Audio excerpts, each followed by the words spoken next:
नमस्कार विद्यार्थी मित्रांनो, IBPS क्लरिकलची मेन्स आपली 29 नोव्हेंबर आणि 2 डिसेंबर या दिवशी ऑलरेडी शेड्यूल आहे.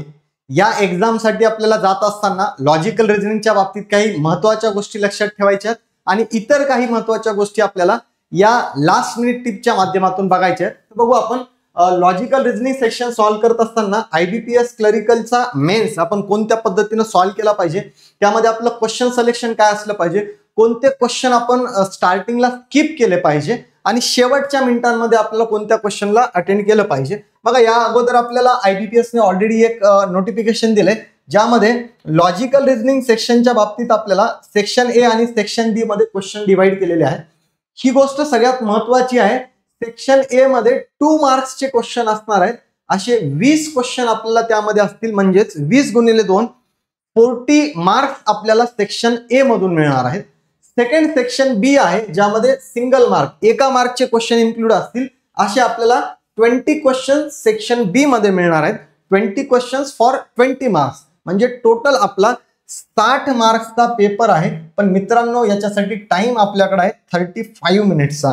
ही गोष्ट लक्षात ठेवायची आहे. नंबर ऑफ क्वेश्चन्स आपल्याकडे 40 आहेत आणि वेळ आहे 35 मिनिटांचा. त्यामुळे रिझनिंग सेक्शनला सगळ्यात जास्त वेटेज असताना आपल्याला हेही लक्षात ठेवायचंय की 35 मिनिट्सचं आपलं टाइम मॅनेजमेंट हे प्रॉपर झालं पाहिजे, जेणेकरून आपल्याला जास्तीत जास्त स्कोर करता येईल. बघू आपण वर्ष 2023 आणि 24 मध्ये कुठला पॅटर्न होता आणि त्याच पॅटर्नवर डिपेंड आपल्याला वर्ष 2025 मध्ये IBPS क्लर्कची मेन्स कशी असू शकते. तर सगळ्यात महत्वाचं, IBPS क्लरिकलचा मेन्स 2023 या वर्षामध्ये जो पॅटर्न होता तो या पद्धतीने होता की यामध्ये आपल्याला जर मिसलेनियस क्वेश्चन जर बघितले आपण, ज्यामध्ये आपण सिलॉग असेल, inequality, blood relation, direction sense किंवा रँकिंग अरेंजमेंटचा पार्ट कन्सिडर करतो, तर त्यापैकी सिलॉग वर आपल्याला 3 question, coded inequality 3 question, step 1, step 2, step 3 असे आपल्याला series alpha numeric series based question 4 विचारले गेले होते आणि रो बेस्ड क्वेश्चन ज्यामध्ये row 1, row 2 with conditional question, जे की आपण आपल्या युट्यूब लेक्चर मध्ये पण बघितले होते. असे क्वेश्चन आपल्याला जे की इझिली सॉल्व्ह करण्यासाठी असतील अवेलेबल. त्यानंतर शेवटचा मिसलेनियस मध्ये या पेपर मध्ये 2023चा जो विचारला होता तो म्हणजे डिरेक्शन सेन्सचा पार्ट. बघा, हे सगळेच्या सगळे क्वेश्चन्स ऍक्च्युअल IBPS क्लर्क 2023 ला जे विचारले होते, ऑलमोस्ट सगळ्या विद्यार्थ्यांना जे प्री पास झालेले आहेत त्या सगळ्यांनाच हे क्वेश्चन सॉल्व्ह करता येतात. त्यामुळे 2025च्या पेपरमध्ये पण आपल्याला जर मिसलेनियसचा पार्ट अगोदर दिसत असेल तर तो मग 2 मार्कच्या सेक्शन मध्ये, सेक्शन ए मध्ये किंवा सेक्शन बी सिंगल मार्क मध्ये असेल तरीही आपलं पहिलं काम आहे की हे क्वेश्चन आपण सॉल्व्ह केले पाहिजे. सेम इयर मध्ये आपल्याला सिटिंग आणि पझल मध्ये बघा, लिनियर सिटिंग अरेंजमेंट 13% ची, ज्यामध्ये 4 व्हॅकंट होते, बॉक्स बेस विथ व्हेरिएबल आणि इयर बेस असे आपल्याला पझल विचारले गेले होते. सोबत आपल्याला डेटा सफिशियन्सीचे क्वेश्चन 4, क्रिटिकल रिझनिंगचे 9 ते 10 क्वेश्चन आणि इनपुट आउटपुटचा 5 मार्कचा आपल्याला क्वेश्चन त्यामध्ये विचारला गेला होता. आणि सिंगल मार्कचे जे क्वेश्चन असतील मिसलेनियसचे, ज्यामध्ये आपल्याला पियर फॉर्मेशन असेल, मिनिंगफुल वर्ड असेल, या पद्धतीचे 3 क्वेश्चन विचारले गेले होते. या 2023च्या पेपरकडे बघितलं तर आपल्याला एक साधा सिंपल पेपर दिसायला इथं आहे, ज्यामध्ये खूप काही वेगळं ऍड केलेलं नव्हतं. Miscellaneous, sitting puzzle, data sufficiency, critical reasoning आणि इनपुट आउटपुट या सेक्शनवर डिपेंड हा पेपर होता. डिफिकल्ट लेवल मे बी आपण म्हणू शकतो की मॉडरेट होती.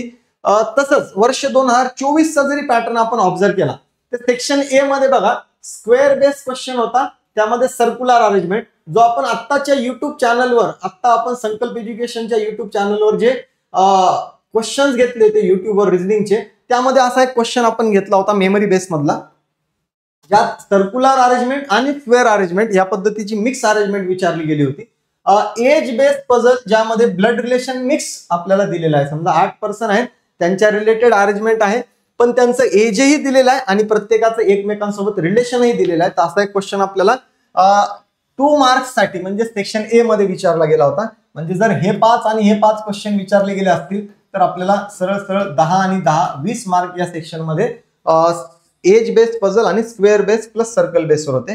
सेक्शन बी सिंगल मार्कचा जो होता त्यामध्ये आपल्याला क्वेश्चन जर बघितले, पुन्हा मिसलेनियस मधले row 1, row 2, row based question, coded distance direction, step based, series based question जे आहेत यामध्ये 3 सिरीज विचारल्या गेल्या होत्या. Day based question, box based, post based, ज्याला म्हणू आपण डेझिग्नेशन बेस्ड क्वेश्चन्स, हे विचारले गेले होते. म्हणजे सेकंड सेक्शन जो होता सिटिंग आणि पझलचा तो या पद्धतीने, आणि पुन्हा एकदा थर्ड आणि फोर्थ सेक्शन मध्ये इनपुट आउटपुट, डेटा सफिशियन्सी आणि क्रिटिकल रिझनिंग हा पार्ट आपला विचारला गेला. जर वर्ष 2023 आणि 24चा IBPS क्लरिकल मेन्सचा आपण पॅटर्न बघतोय, त्यामध्ये आपल्याला जास्त चेंज दिसत नाहीये. तेच क्वेश्चन मिसलेनियस मध्ये त्याच टाईप जवळपास सिटिंग पझल मध्ये, आणि क्रिटिकल रिझनिंग वाला पार्ट त्याच्यात विथ इनपुट आउटपुट ऍडेड होता. त्यानंतर वर्ष 2025 मध्ये सगळ्यात महत्वाचा पार्ट आपल्यासाठी काय असणार आहे तर क्वेश्चन सिलेक्शन असणार आहे.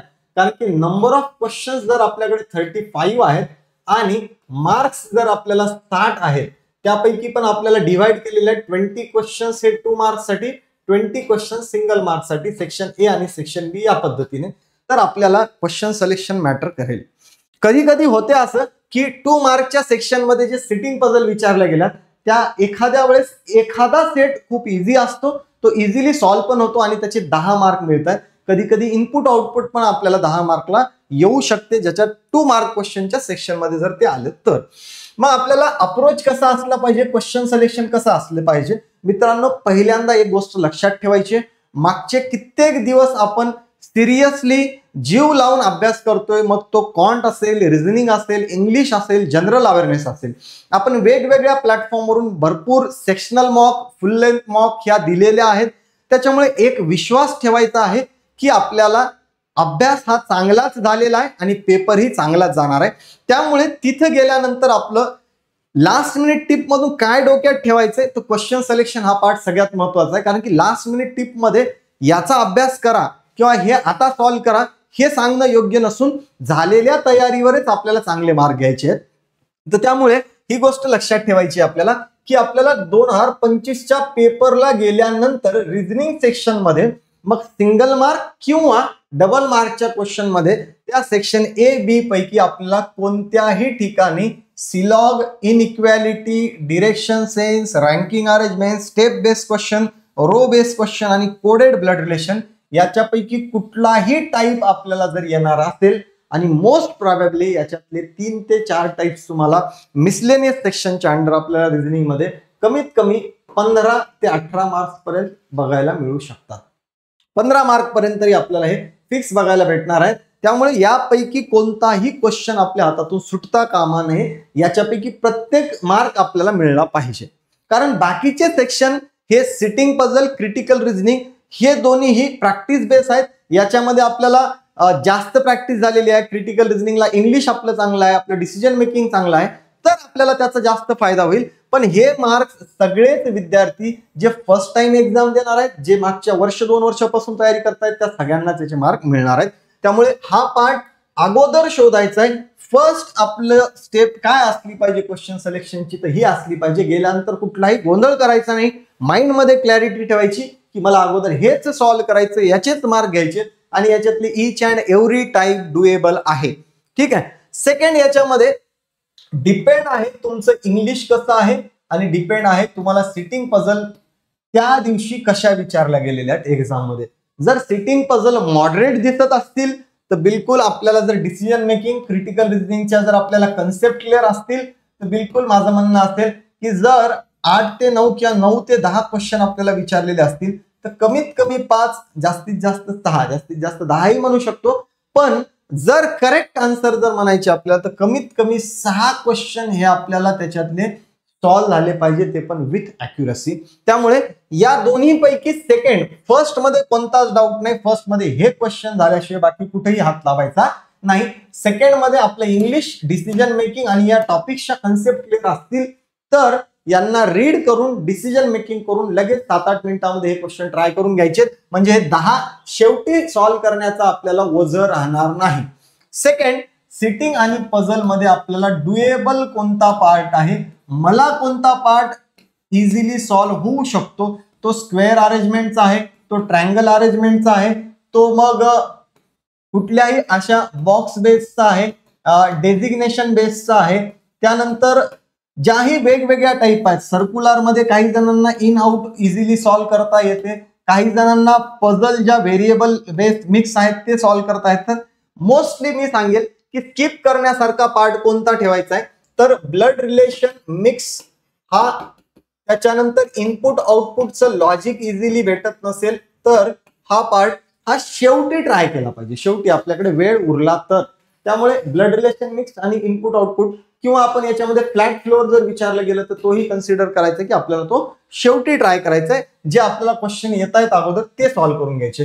तर इथं मी म्हणतोय की डुएबल पार्ट मला ज्याच्यामध्ये कॉन्फिडन्स आहे तो मी अगोदर घेतला पाहिजे, आणि नंतर पुढे डेटा सफिशियन्सीचे बिलकुल 4-1 क्वेश्चन आपल्याला इथं येणार आहेत, आणि हे बिलकुल रँकिंग अरेंजमेंट, डायरेक्शन सेन्स, त्यानंतर सिटिंग मधला एखादा, ब्लड रिलेशन मधला एखादा असाच टाईप विचारला जातो.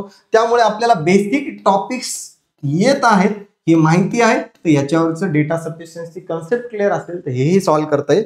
राहिला प्रश्न इनपुट आउटपुट, त्याच्या बाबतीत ऑलरेडी सांगितलं शेवटी, आणि वेळ आपल्याकडे शेवटी 2-1 मिनिटाचा उरलेला आहे.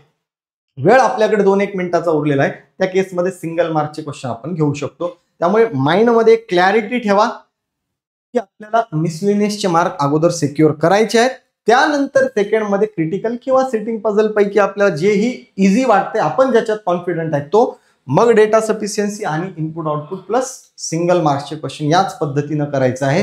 कुठेही एक गोष्ट लक्षात ठेवा, आपण वेळेवर कुठलाही अप्रोच चेंज करायचा नाही, कुठलाही अप्रोच आपण ऍड करायचा नाही. कारण काय, कारण की आपण मागच्या महिन्या 2 महिन्यापासून ज्या पद्धतीने टेस्ट सिरीज देत आलो आणि अचानक वेळेवर जर आपण चेंज केला तर तिथं गोंधळ होण्याचे चान्सेस आहेत. त्यामुळे ज्या पद्धतीनं आपण मागच्या काही दिवसापासून तयारी करतोय, टेस्ट देतोय, मॉक देतोय, त्यात कुठलाही वेळेवर बदल करू नका, कारण की वेळेवर बदल केला तर त्याचं नुकसानही होऊ शकते. त्यामुळे आपल्याला पहिले सिंपल माइंडने जायचंय. पेपर सोपा येणार आहे का? हो, पेपर सोपा येणार आहे. त्यामुळे याच्यात टेन्शन घ्यायची गरज नाही. पेपर सोपा येईल. तुम्हाला स्कोरिंग सब्जेक्ट आहे, बिलकुल जास्त मार्क याच्यामध्ये घेता येतील आपल्याला 60 पैकी. तर त्यामुळे फक्त क्वेश्चन सिलेक्शन विथ अॅक्युरेसी हा जर पार्ट आपण सोबत ठेवला, जास्तीत जास्त काय असू शकते याच्यात ऍडिशनल गोष्ट, तर क्वेश्चन सिलेक्शन सोबत आपली स्पीड मेंटेन राहिली पाहिजे. ही स्पीड जितकी आपली चांगली असेल तेवढाच जास्त वेळ मला सिटिंग पझल, डेटा सफिशियन्सी आणि इनपुट आउटपुट सारख्या टाईपला मिळणार आहे. त्याच्यामुळे ही एक गोष्ट साईडला डोक्यात लक्षात ठेवायची की स्पीड आपली जास्त असली पाहिजे, कारण की नंबर ऑफ क्वेश्चन 35 आहे आणि 40 वेगवेगळे आपल्याला नंबर ऑफ क्वेश्चन आपल्याला 35 आहे, क्वेश्चन मार्क्स 60 आहेत, पण वेळ आपल्याला तेवढा, आपल्याला जर मेन्सचा पार्ट बघितला तर तेवढा जास्त वेळ याच्यामध्ये नाहीये. IBPS PO सारखी जर एक्झाम असेल आपल्याला तर त्यामध्ये आपल्याला टाइम बऱ्यापैकी भेटतो, कारण की डिफिकल्ट क्वेश्चन जास्त विचारलेले असतात. पुढे येत असताना काही इम्पॉर्टंट गोष्टी या आम्ही मागच्या भरपूर वर्षांपासून बघतो, मग ती प्रिलिम्सची एक्झाम आहे किंवा मेन्सची एक्झाम आहे. स्पेशली मेन्सच्या एक्झामला विद्यार्थ्यांना या गोष्टींना फेस करावं लागते. ती वेळ तुमच्यावर येऊ नये, कारण की याच्यातला एकही पार्ट जर आपला मिसिंग असेल तर एक्झामचं टेन्शन वेगळं, पण आपल्याला असलेल्या डॉक्युमेंटचं जास्त टेन्शन, ती धावपळ, पळापळी हे आपल्या मागे लागल्यामुळे आपण पेपर शांत मनाने सॉल्व्ह करू शकत नाही. त्यामुळे आज उद्या जसा वेळ भेटेल तसं प्रीचं आपलं झालेलं ऍडमिट कार्ड, ज्यांच्याजवळ हे ऍडमिट कार्ड नाही, ऍटलिस्ट तुमच्याकडे त्याचं मग हरवलं आहे याचं एखादं FIR ची कॉपी असली पाहिजे. ती आपल्याकडे नसेल तर एक्झाम मध्ये आपल्याला अलाउड करणार नाहीत, हे लक्षात ठेवायचंय. त्यामुळे प्रिलिम्सचं ऍडमिट कार्ड जे आपल्याला व्हेरीफाय करून दिलेलं आहे सेंटरवरून ते आपल्याकडे असणं गरजेचंच आहे. आणि सोबत सोबत आपल्याला FIR, जर ऍडमिट कार्ड नसेल तर FIR आपण सोबत ठेवायचे. मेन्सचं ऍडमिट कार्ड ऑब्वियस आपल्या सोबत असलं पाहिजे. फोटो आपल्याकडे 3, 4, 5 ठेवा सोबत, काही प्रॉब्लेम नाही. पॅन कार्ड आणि आधार कार्ड दोन्हीही ठेवा, कारण की आधारच्या बाबतीत खूप जणांना डिजिलॉकरचा प्रॉब्लेम आलेला आहे. आता जी लिंक दिली होती आधार व्हेरिफिकेशनची, त्यामुळे पॅन आणि आधार या दोन्ही गोष्टी आपल्या सोबत ठेवायच्या आहेत.